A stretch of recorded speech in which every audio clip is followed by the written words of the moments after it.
ज्यादा ही होगा, ठीक ही होगा। इसलिए आइए गुरुदेव भगवान का हम लोग 3 बार जय घोष कर ले।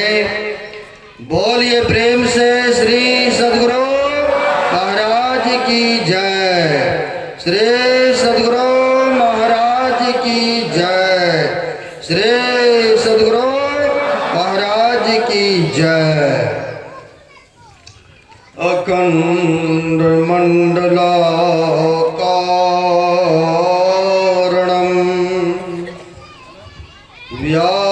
व्याप्तनेन चराचरं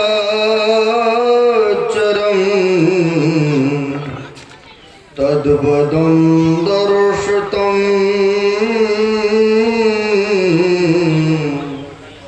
येन तस्मै श्री गुरुवे नमः। परम गुरुवे नमः, परापर गुरुवे नमः,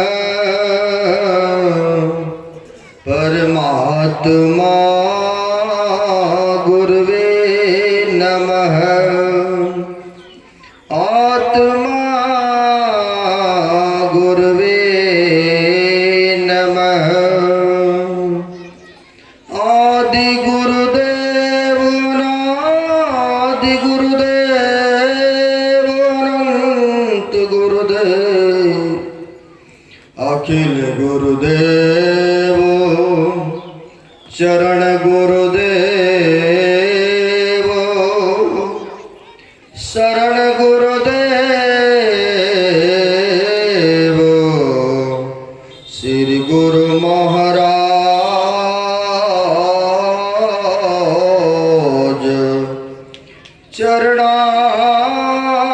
चरणारविंदो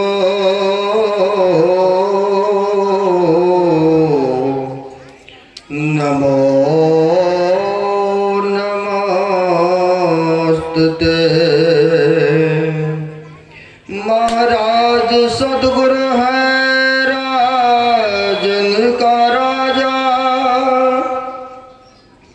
है जिनकी कृपा से सरे सर्व काजा। भन में ही सोई परम गुरु नमामि, नमामि नमामि नमामि।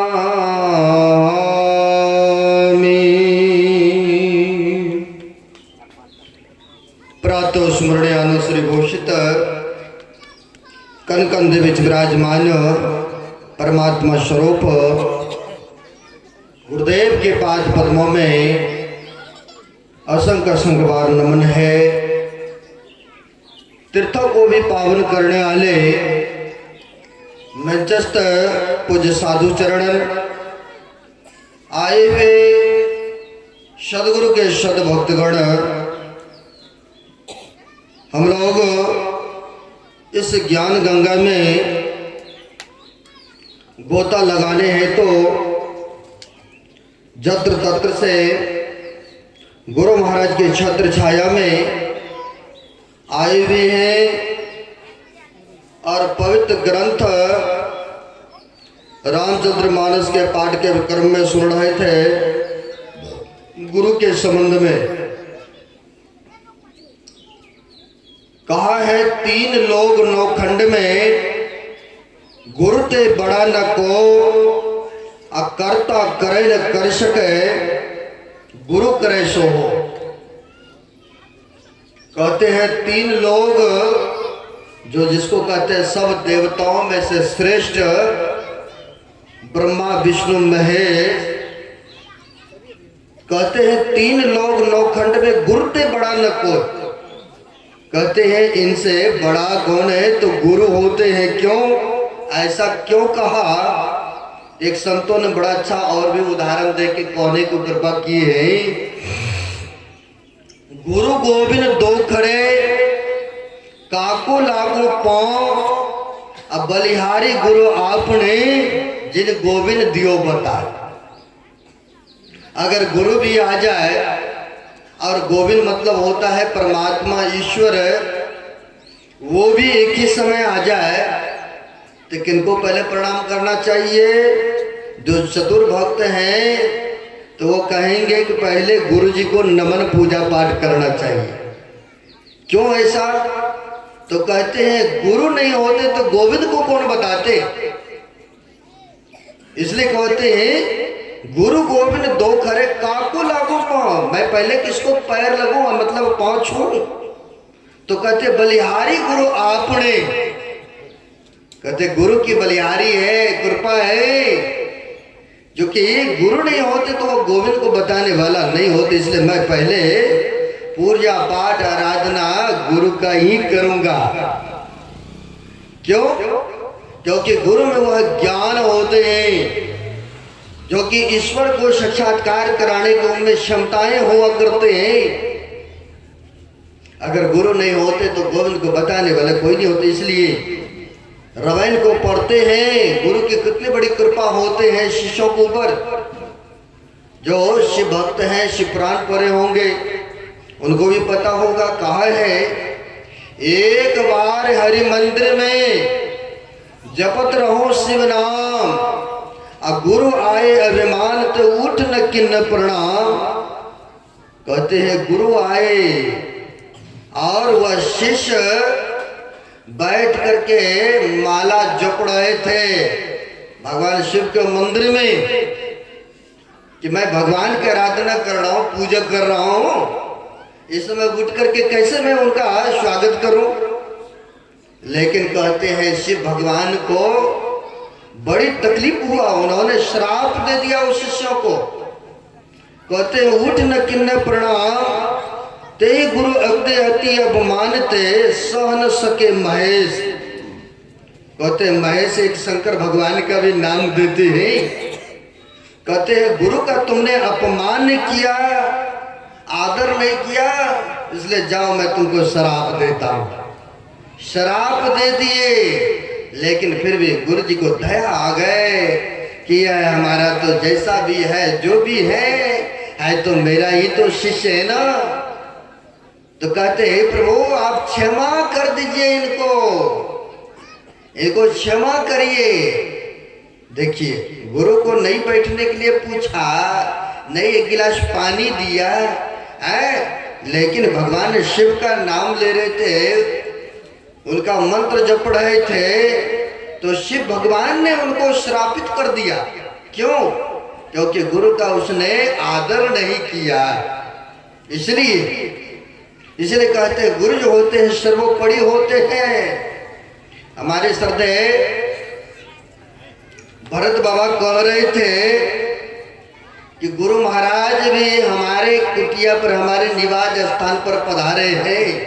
हमारे पूज्य पिताश्री हमें बताए, और जो बुजुर्ग जन है वो जानते भी होंगे। कहा पहले हमारे माता पिता को कोई संतान नहीं हो रहे थे, नहीं पुत्री नहीं पुत्र। अगर ग्रस्त आदमी रहते हैं, पारिवारिक में रहते हैं, तो वह चाहते हैं कि कुछ ना कुछ वंशज को चलाने के लिए चाहिए। अधिक तो रहता है कि पुत्री हो तो बड़ी कृपा हो, क्योंकि इनका वंशज आगे से आगे चलता रहे, ऐसे कांक्षाएं रहता है बड़ा हुआ। तो कह रहे थे कि नहीं उस समय पुत्र हो रहा था, ना ही पुत्री। गुरु महाराज को यहाँ पर आगमन कराए। जो भरद्वाज के पिताश्री थे, इनके सपरिवार थे, गुरु महाराज को पदार्पण कराए और अर्जी विनती किए कि गुरुदेव आपका भक्त हैं हम लोग, ग्रस्त जीवन में, लेकिन कोई एक भी नहीं पुत्र है नहीं पुत्री, कृपा किया जाए। तो संत जो होते हैं बड़े दया के सागर होते हैं। कहा है जोन करे लकीर सो करे फकीर। फकीर की कृपा होते हैं, मौज होते हैं, आशीर्वाद दिए और आशीर्वाद फलस्वरूप देखिए आज यह संत मत का जो भी है, इनके सदस्य, इनके परिवार सब जुड़े हुए हैं, गुरु महाराज के प्रति श्रद्धा निष्ठा रखते हैं, धर्म काम में अग्रसर रहते हैं। उन्हीं का फलस्वरूप है जो कि भरत लाल और कई बहना भी हुआ इनके। तो संत जो होते हैं बड़ी कृपा के सागर होते हैं। और यही इतिहास अगर आगे चलते हैं तो हमारे गुरु महाराज के गुरु महाराज थे बाबा देवी साहब। इनके इतिहास पढ़ने को मौका लगा तो वहां पर भी यही देखने को मिला था। यह देखने को यह मिला था, जो भी पुत्र या पुत्रियां हुआ करते थे, महीना 6 महीना साल में डेथ हो जाया करते थे, मृत्यु को प्राप्त होते थे। तो बाबा देवी साहब के पिता श्री बिंदुश्री प्रसाद दास नाम थे, मुरादाबाद के थे। अभी भी वहां पर गुरु महाराज का स्थान बना हुआ है। तो तुलसी साहब का पदार्पण हुआ, वहां पर आगमन हुआ। जब पदार्पण हुआ तो बाबा देवी साहब के पिताश्री चले गए तुलसी साहब के पास में, अर्जी विनती करते हैं, गुरुदेव कोई भी नहीं है, जो भी होता है 6 महीना साल या महीना में सब पूरे हो जाते हैं, कृपा किया जाए। तो संत बड़े दया के सागर होते हैं, कृपा करते हैं। कहा ठीक है आपकी बार आशीर्वाद देता हूँ। आपकी बार जो जन्म लेंगे वह जीवित रहेंगे, बड़े तेजस्वी होंगे, ज्ञानी ध्यानी होंगे।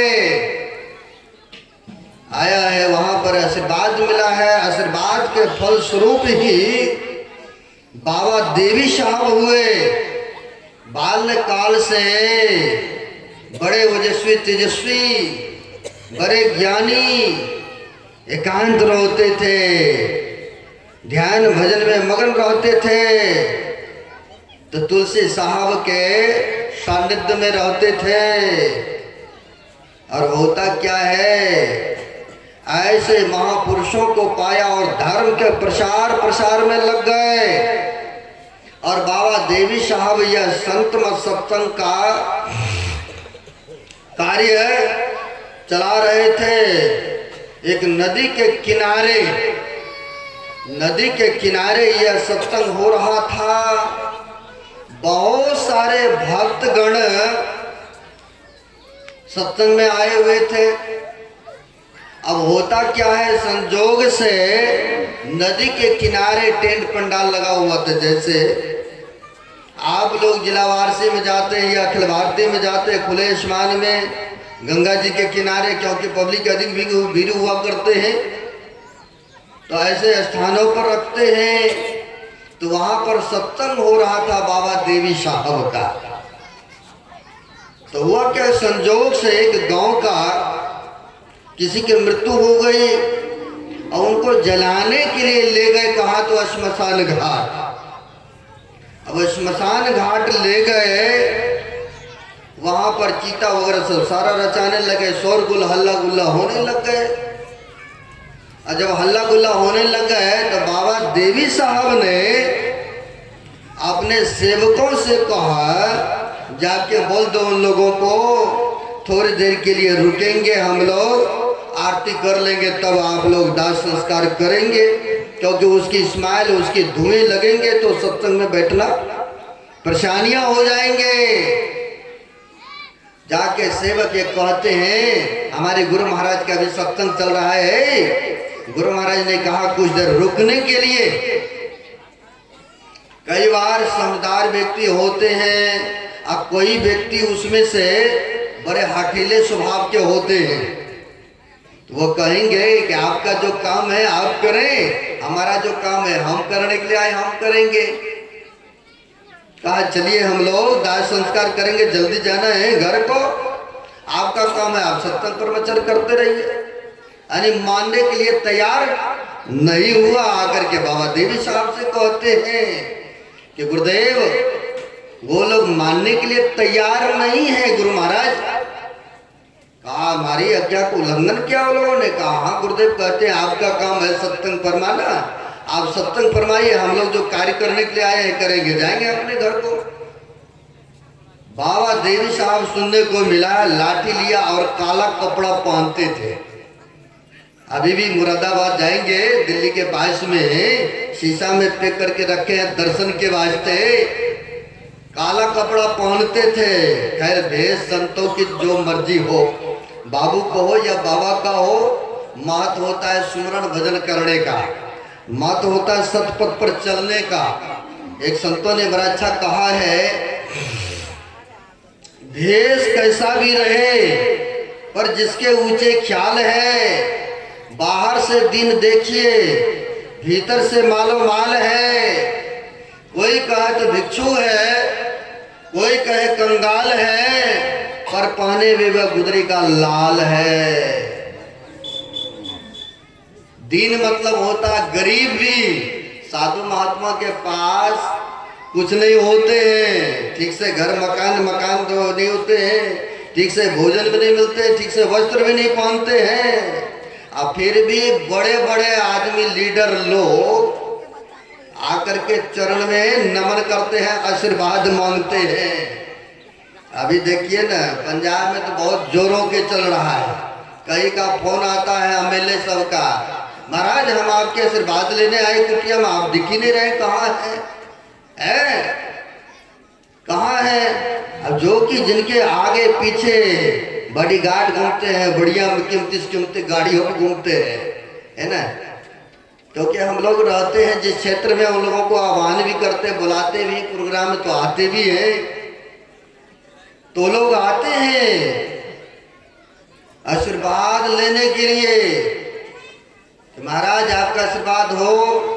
तो 5 साल तो बड़े चकाचक चला, कुर्सी सत्ता रहा, फिर से कृपा हो जाए।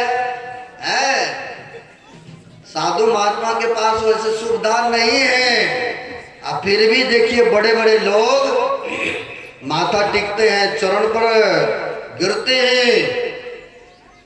तो वही कहते हैं बाहर से दीन देखिए, क्यों ऐसा दीन देखते हैं? गरीब है, क्योंकि उसके पास में जप का, सुमरन का, ध्यान का, सदाचार का, सतपथ पर चलने का उनमें वह शक्ति क्षमताएं रहता है। क्योंकि वह सतपथ पर चलते हैं, नाम जपते रहते हैं, सुमरन करते हैं, सदाचार में प्रंगत रहते हैं। संतों को मौज होते हैं, अगर कृपा कर दे, उठा करके आशीर्वाद दे दे, तो कहते हैं जो बात दवाओं से नहीं होती है, बात दुआ से होते हैं। अगर मिल जाए पूरे मुर्शद तो बात उस खुदा से होते हैं।